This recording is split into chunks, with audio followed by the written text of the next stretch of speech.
Partir avant qu'il ne soit trop tard. Malgré les recommandations très fermes des autorités, pour ces voyageurs, pas question de rester à Pékin. Je pars maintenant parce que l'épidémie est un peu grave et j'ai peur d'être infectée. Je veux donc rentrer chez moi.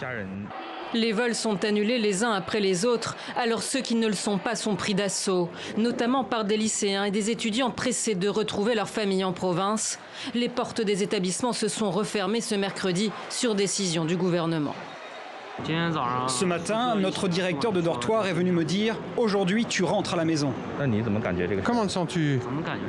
Je pense que c'est bien que je puisse rentrer chez moi. Rentrer chez soi plutôt que de revivre ça.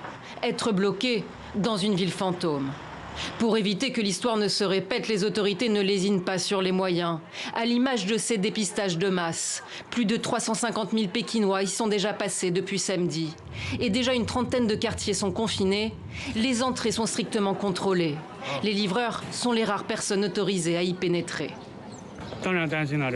Je suis préoccupé par la situation ici.